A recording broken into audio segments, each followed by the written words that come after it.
Economic Forum staff over the role of Mr Davos, aka Klaus Schwab. So an anonymous staff group are concerned about Klaus Schwab's megalomania, apparently, and also financial backers. It's back to the tune of like almost $500 million. It's a huge operation. But yeah, they've said they're worried about, they say he's a law unto himself, and also he's 82 years old. There's no succession planning. No succession, that's the thing, isn't it? They have no, there's no kind of structure of raising people up. Yeah. When he goes, that's it. And also, apparently, there's a lot of infighting amongst the management board. So when he does go, it'll be like Putin going. There'll be a lot of factional fighting breaking out. I couldn't believe how long. He's been there 1971. He's been in charge of it. I had no idea. He's only really floated into my consciousness in the last 10 or 15 years or so. It's not very democratic. So this staff who want at the World Economic Forum, who want to remain anonymous, who came forward, they said, we're hesitant to come forward as Mr Klaus is very well connected and can make life very difficult for us. Sounds like conspiracy theorists, don't you? Yeah. You know what I mean? That's not doing much for his sort of villainous persona, is it? And he's basically like a mafia figure. And the board... He has a huge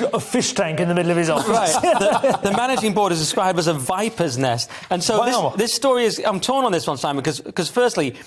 they say that there's lack of succession strategy. Firstly, you think, because he's hoping to live forever with a series of blood boys and adrenochrome, probably.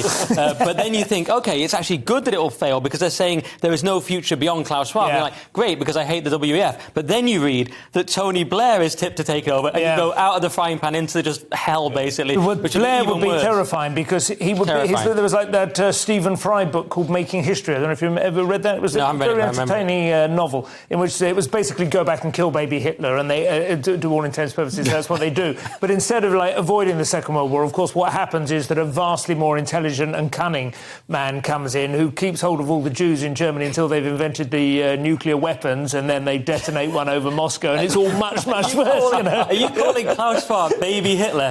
Tony Blair worse than Hitler? Just to clarify. Just roughly the sort of... The thing about Blair is he's so plausible and smooth. Schwab, he gives himself away. He wears these ridiculous robes and things. Doesn't he? Has his head shaved. He couldn't look more like what he is, a man with a plan for the world. Do you think he's a front because of that? Because he's there in his onesie saying, we penetrate the cabinet. Do you think he's just too much of a ridiculous, he's the pantomime villain, but there's a more sinister grey figure behind him? Probably like a Tony Blair, just in a suit. Blair would do it, but he would do that thing which he does occasionally of growing his hair quite long. I think he would do that, when he looks like the sort of Branson... Stringfellow. Look.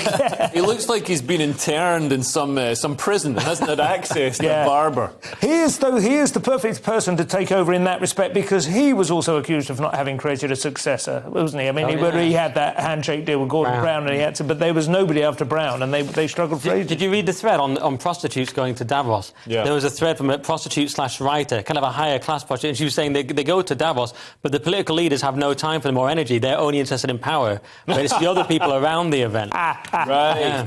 I'm sure there's a way a prostitute could harness that. But